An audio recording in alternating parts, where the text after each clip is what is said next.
दोस्तों यूरोप के अंदर इस्तेमाल होने वाले गनशिप हेलीकॉप्टरों के ऊपर जब भी चर्चा होता है तो सबसे पहले नाम आता है अगस्टा वेस्टलैंड A129 या फिर यूरोकॉप्टर टाइगर का। हालांकि दोस्तों इन दोनों हेलीकॉप्टरों को ही आप लाइट अटैक हेलीकॉप्टर या फिर मध्यम वर्ग के हेलीकॉप्टर के रूप में गिन सकते हैं, लेकिन इनमें से कोई भी हेलीकॉप्टर हैवी वेट हेलीकॉप्टर नहीं है। इस वजह से यूरोप के अंदर काफी बड़े मात्रा में अमेरिकी अपाचे हेलीकॉप्टरों का इस्तेमाल होता है। पर दोस्तों धीरे धीरे यूरोप जिस तरीके से अमेरिका से हथियारों के डिपेंडेंसी से अलग हो रहा है, उसी लेगेसी को अब अगस्टा वेस्टलैंड की तरफ से आगे बढ़ाते हुए एक नया हेलीकॉप्टर का डेवलपमेंट किया गया है, जिसे लेके आप कह सकते हैं कि अगस्टा वेस्टलैंड की तरफ से ये 30 साल के बाद यूरोप के लिए कोई गनशिप हेलीकॉप्टर का डेवलपमेंट है। दोस्तों आज के इस वीडियो में आप लोगों को अगस्टा वेस्टलैंड की तरफ से निर्माण किए जाने वाले नया गनशिप हेलीकॉप्टर AW249 के बारे में बताऊंगा, और साथ ही साथ ये भी बताऊंगा कि ये हेलीकॉप्टर असल में कितना ताकतवर है और किस तरीके से यूरोप को अपाचे जैसे हेलीकॉप्टरों की खरीदारी से दूर रख सकेगा। तो डिटेल में जानने के लिए वीडियो के आखिर तक बने रहिए और चैनल को सब्सक्राइब और वीडियो को लाइक जरूर कीजिए। दोस्तों गनशिप हेलीकॉप्टर जिसे कि कई जगहों में अटैक हेलीकॉप्टर या फिर कहे तो कॉम्बैट हेलीकॉप्टर भी कहा जाता है, जबकि वेस्टर्न देशों में इस तरीके के हेलीकॉप्टरों को बेसिकली टैंक डिस्ट्रॉयर या फिर फ्लाइंग टैंक भी कहा जाता है। हालांकि दोस्तों गनशिप हेलीकॉप्टर कोई नया हथियार नहीं, और अगर बीते 20 साल के इतिहास को देखा जाए तो कई सारे देशों के तरफ से इस तरीके के हेलीकॉप्टरों का डेवलपमेंट किया जा चुका है, जो बेसिकली अपने फायर पावर और एजिलिटी की वजह से ही पहचाना जाता है। लेकिन अगर बीते 20 से 30 साल के इतिहास को उठा लिया जाए तो वेस्टर्न देशों की तरफ से इस तरीके के हेलीकॉप्टरों को बीते 20 से 30 साल के अंदर डेवलप नहीं किया गया, या फिर आप कह सकते हैं कि बीते 30 साल में वेस्टर्न देशों के तरफ से या फिर यूरोप के तरफ से कोई नया गनशिप हेलीकॉप्टर का निर्माण नहीं किया गया। हालांकि दोस्तों अगर देखा जाए तो वेस्टर्न देशों के पास अपाचे, यूरोकॉप्टर टाइगर और अगस्टा वेस्टलैंड A129 जैसे हेलीकॉप्टर है, लेकिन फिर भी यूरोप के देश बेसिकली अपने हैवी वेट अटैक हेलीकॉप्टर के लिए अमेरिकी अपाचे हेलीकॉप्टरों के ऊपर ही डिपेंडेंट है। पर दोस्तों बीते 30 साल के इस ट्रेंड को तोड़ते हुए इटालियन कंपनी लियोनार्डो, जो कि अगस्टा वेस्टलैंड का ही एक हिस्सा है, उसके तरफ से एक नया हेलीकॉप्टर का निर्माण किया गया है जिसे AW249 का नाम दिया गया है। और रिपोर्ट में बताया जा रहा है कि हाल ही में इन हेलीकॉप्टरों के द्वारा अपना पहला उड़ान को भी भरा गया। दोस्तों बेसिकली इस खबर के बारे में जानकारी इस महीने के 23 तारीख मतलब अगस्त 23 के दिन एविएशनिस्ट नामक एक वेबसाइट के द्वारा दिया गया। बेसिकली इस वेबसाइट के रिपोर्ट में खुलासा किया गया कि इटली के डिफेंस जायंट लियोनार्डो ग्रुप, जो कि British Italian joint venture helicopter company Agusta Westland का भी पेरेंट कंपनी है, उनके तरफ से अनाउंस करते हुए जानकारी दिया गया है कि अगस्टा वेस्टलैंड के AW249 हेलीकॉप्टरों के फर्स्ट फ्लाइट या फिर कहते हो मीडियम फ्लाइट को वर्जियत नामक शहर के अगस्टा फैक्ट्री में अंजाम दिया गया। बेसिकली ये फर्स्ट फ्लाइट रिपोर्ट आने के करीब 11 दिन पहले मतलब 12 अगस्त के दिन अंजाम दिया गया था। दोस्तों यहाँ पे आपके जानकारी के लिए बता दूं कि अगस्टा वेस्टलैंड कंपनी की तरफ से बीते 30 साल में कोई नया हेलीकॉप्टर का निर्माण नहीं किया गया। आखिरी बार अगस्टा वेस्टलैंड की तरफ से 1983 में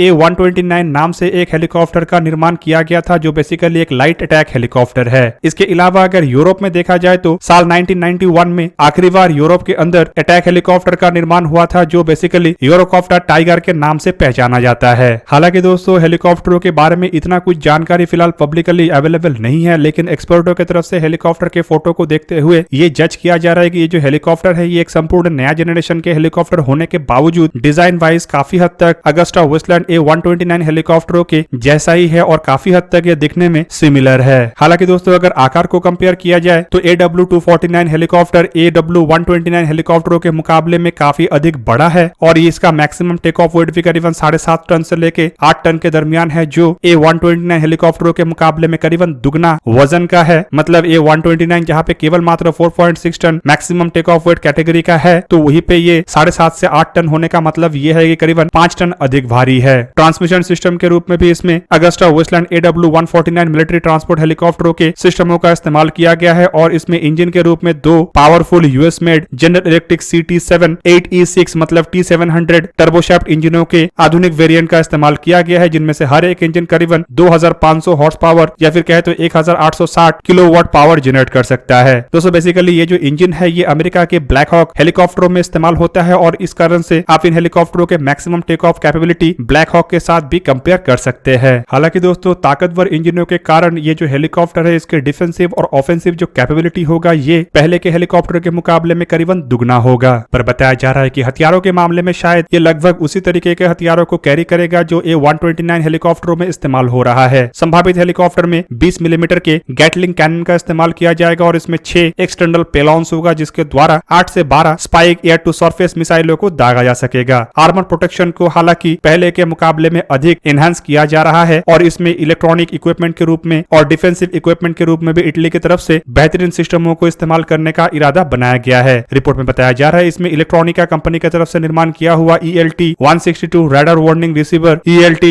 577 डिटेक्शन इंफ्रारेड जैमर, लियोनार्डो के multi aperture infrared missile warning system जैसे इक्विपमेंटों का इस्तेमाल इटली की तरफ से किया जा रहा है। हालांकि दोस्तों अगर फिर भी देखा जाए तो AW249 हेलीकॉप्टरों में अभी भी इजरायली राफेल कंपनी की तरफ से निर्माण किया हुआ टॉपलेट इमेजिंग स्टेबलाइजेशन एमिंग सिस्टमों का इस्तेमाल किया जाएगा, जो कि AW129D हेलीकॉप्टरों में इस्तेमाल हो रहा है। पर दोस्तों इसके बावजूद ये हेलीकॉप्टर के पास नेटवर्क सेंटरिंग वॉरफेयर कैपेबिलिटी होगा, जो कि एक तरीके से कंट्रोल और मैनेज तरीके से हवा में काम करने में मददगार होगा। बताया जा रहा है कि ये जो हेलीकॉप्टर है ये हवा में मैन्ड और अनमैन्ड एरियल व्हीकलों के साथ एकत्रित रूप में काम करने में सक्षम होगा। हालांकि ये भी दावा किया जा रहा है कि ये जो आर्म्ड हेलीकॉप्टर है ये अनमैन एरियल व्हीकलों को भी कंट्रोल करने का कैपेबिलिटी होगा। दोस्तों इटली की तरफ से ये भी जानकारी दिया गया है कि ये जो AW249 हेलीकॉप्टर है इसे बेसिकली डोमेस्टिक डिमांड को पूरा करने के लिए बनाया गया है, लेकिन इसे एक्सपोर्ट मार्केट में भी उतारा जाएगा। दोस्तों देखा जाए तो इटली के जो डिफेंस मिनिस्ट्री है उसके तरफ से साल 2017 में ही अपने NEES प्रोग्राम को लॉन्च किया गया था, जिसके तहत अगस्टा वेस्टलैंड AW249 हेलीकॉप्टरों का निर्माण किया गया है और इस प्रोजेक्ट के अंतर्गत एक प्रोटोटाइप 3 प्री प्रोडक्शन हेलीकॉप्टर के साथ साथ 48 मास प्रोडक्शन हेलीकॉप्टरों को निर्माण किया जाना है। बेसिकली इन हेलीकॉप्टरों का इस्तेमाल करके इटालियन आर्मी में जो A129 हेलीकॉप्टर है उसे साल 2025 से रिप्लेस किया जाना है। आपके जानकारी के लिए यहाँ पे बता दूं कि इटली में करीबन 67 A129 हेलीकॉप्टर है जिसे 1990 के दरमियान निर्माण किया गया था। हालांकि ये जो 67 है ये 7 प्रोटोटाइपों के साथ मिलके है।